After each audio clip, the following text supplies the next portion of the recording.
Foundation course paper 3 quantitative aptitude CA foundation கோர்ஸில் paper 3 quantitative aptitude அதில் ஏற்கனவே ஒரு சாப்டரில் எம்சிக்யூஸ் பார்த்தோம்.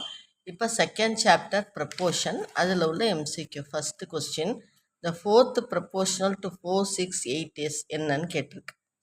ஃபோர்த்து ப்ரப்போர்ஷனல் அப்படின்னா அது எப்படி எழுதிக்கணும் அப்படின்னா, ஃபஸ்ட்டு 2 நம்பரையும் ஒரு ரேஷியோவாக எழுதிக்கணும், அடுத்த 2 நம்பரையும் ஒரு ரேஷியோவாக எழுதணும். ஆனால் இந்த 4வது நம்பர் நமக்கு தெரியாது, இதுக்கு பேர் தான் ஃபோர்த்து ப்ரப்போர்ஷனல்னு பேர்.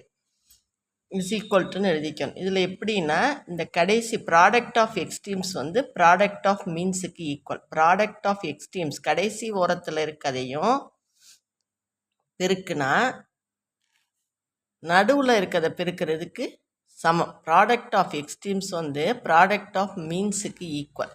அப்போ இந்த ஓரத்தில் இருக்கிறது 4, இந்த ஓரத்தில் இருக்கிறது எக்ஸ். ஏன்னா தெரியாது, இது ரெண்டையும் ஒரு ரேஷியோவாக எழுதிக்கணும். இதுக்கு அடுத்து எக்ஸுன்னு வச்சுக்கணும், அது ரெண்டையும் ஒரு ரேஷியோவாக நம்ம எழுதணும்.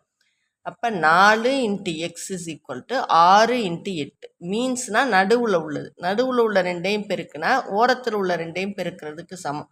4 into X is equal to 6 into 8. அப்போ எக்ஸ் வேணும் அப்படின்னா 6 இன்ட்டு 8 பை இந்த 4 கீழே வந்துடும். 4 2s are 8, 6 2s are 12. அப்போ எக்ஸ் இஸ் ஈக்குவல் டு 12. இதுதான் இதுக்கான ஆன்சர். ஃபோர்த்து ப்ரொப்போர்ஷன் வந்து 12. அதாவது இதுக்கு அடுத்து வரக்கூடிய நம்பர் ப்ரொப்போர்ஷனில் வரணும்னா 12ன்னு வரணும். அதனால் ஆப்ஷன் ஏ தான் இதுக்குள்ள கரெக்ட் ஆன்சர்.